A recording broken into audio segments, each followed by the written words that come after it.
এক কাপ গরম ভাতের সাথে 5টি সল্ট বিস্কিট ও একটি ডিম দিয়ে সকাল বিকালের নাস্তা কিংবা লাঞ্চ ডিনার ভাবা যায়।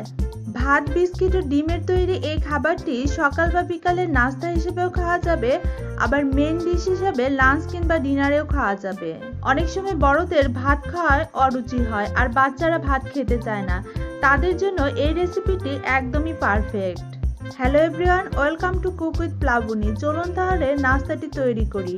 নাস্তা তৈরি করার জন্য আমি নিয়েছি 1 কাপ গরম ভাত আর 5টি সল্ট বিস্কিট।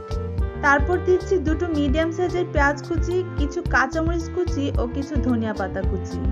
পরিমাণ মতো লবণ অ্যাড করে দিলাম 1 চা চামচের মতো, হাফ চা চামচ হলুদ গুঁড়া, হাফ চা চামচ মরিচ গুঁড়া, হাফ চা চামচ গরম মশলা গুঁড়া।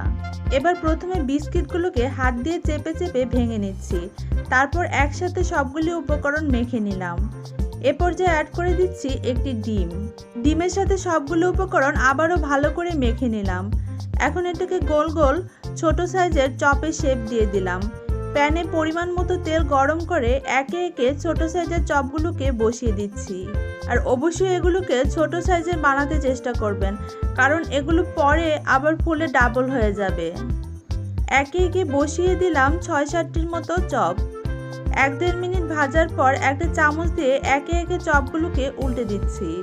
চপ বললে ভুল হবে, আমি এটার নাম দিয়েছি ভাত বিস্কিটের বাইটস।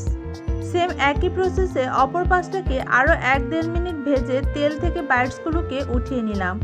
এভাবেই সবগুলো বাইটস আমি ভেজে নিয়েছি। প্যানে অবশিষ্ট তেলে দিয়ে দিলাম রসুন কুচি। আমি এখানে 4-5 কোয়া রসুন চপ করে নিয়েছি। রসুনটা ভাজা হলে দিয়ে দিলাম 3 টেবিল চামচ সয়া সস, তারপর দিয়ে দিলাম 2 টেবিল চামচ টমেটো সস, দিয়ে দিলাম সামান্য একটু লবণ, সেই সাথে দিয়ে দিলাম হাফ চা চামচ মরিচ গুঁড়া। আর লবণের পরিমাণটা একদমই কম দিবেন, কারণ সয়া সসে লবণ রয়েছে। এখন অ্যাড করে দিচ্ছি কর্নফ্লাওয়ার। আমি এখানে 1.5 টেবিল চামচ কর্নফ্লাওয়ার 3 টেবিল চামচ পানিতে ভালো করে মিশিয়ে নিয়েছি, তারপর দিয়েছি। কর্নফ্লাওয়ার দিয়ে এটাকে অনবরত নেড়েচেড়ে মিশিয়ে নিলাম।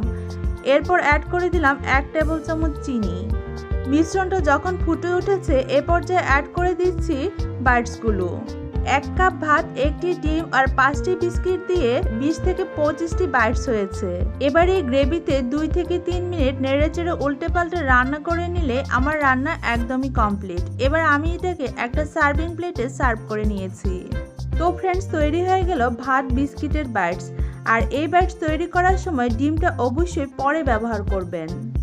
ভাতের সাথে সবকিছু একসাথে মাখার পর যখন ঠান্ডা হয়ে যাবে ভাতগুলো, তখন ডিমটা ব্যবহার করবেন। সবাই ভালো থাকবেন।